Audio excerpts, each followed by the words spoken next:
US stocks have just smashed fresh all-time highs. The S&P 500 closed near 7,128. It's up nearly 1.8% this week alone, breaking through the 7,000 and then 7,100 levels. The Nasdaq posted one of its longest winning streaks in decades, 12 straight days. And the Dow is pushing close to 4,900-300, but that's only half the story. At the exact same time, Brent crude has spiked above $105 per barrel amid fresh tensions. Iran-Hormuz tensions have reached a boiling point, sending shockwaves through the energy market. Iran has seized tankers and threatened 20% of the global oil supply. Shipping through the strait is heavily disrupted, creating a massive logistical bottleneck. According to every finance textbook you've ever read, rising oil should crush stock prices. It usually triggers higher inflation and the fear of aggressive interest rate hikes from central banks. So why is the market completely ignoring the textbook right now? Why the record highs? Today on Simply FinCon, we decode the exact numbers, the theory versus the reality, and the risks. We'll see what this means for investors in the USA, UK, and India. Let's get started. Welcome to our channel for breaking down complex financial news in simple terms. We focus on macro events, central bank moves, and market trends with a sharp global lens. Subscribe and turn on notifications so you never miss these weekly deep dives. The classic textbook says equities should fall when crude rises. Why? Because of inflation. Rising oil prices trigger cost-push inflation, higher energy, transport, and manufacturing costs. Central banks like the Fed and BOE are then forced to keep rates higher for longer. Higher discount rates crush stock valuations, especially for growth and tech names. At the same time, consumers get squeezed by expensive fuel, and corporate profits fall. History backs this up. In the 1973-74 oil crisis, the S&P fell over 40%. It was a devastating period for investors, and oil was the primary catalyst for the drop. During the 1990 Gulf War, it dropped around 20%, again following the oil shock.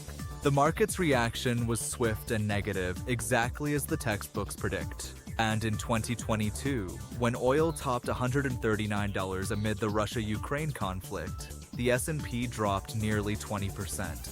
The negative correlation between oil and stocks was almost textbook perfect during that time.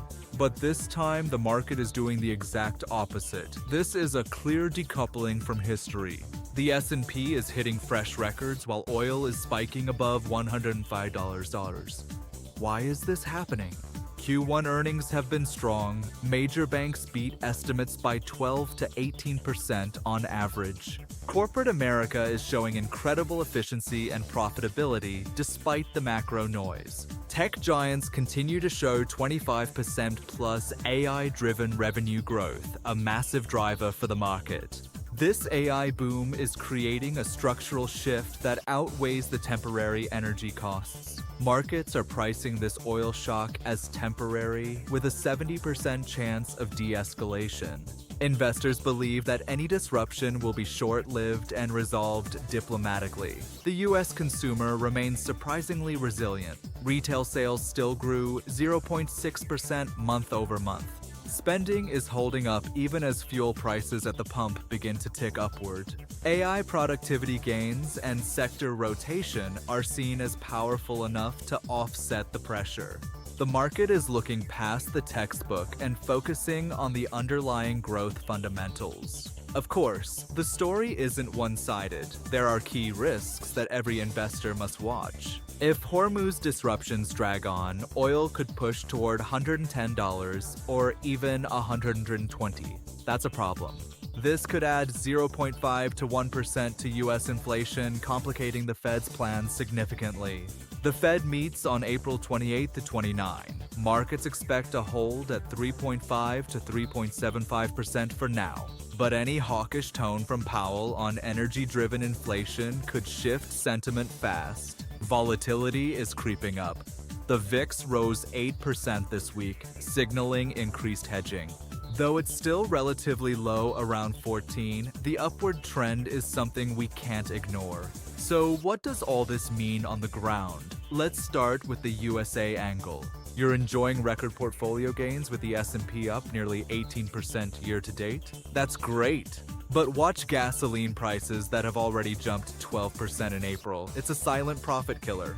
That could eventually hit consumer spending and influence the Fed's next moves on borrowing costs. It also affects the housing market. Higher rates for longer mean expensive mortgages for everyone. For UK investors, the situation is a bit different. The FTSE has been lagging lately.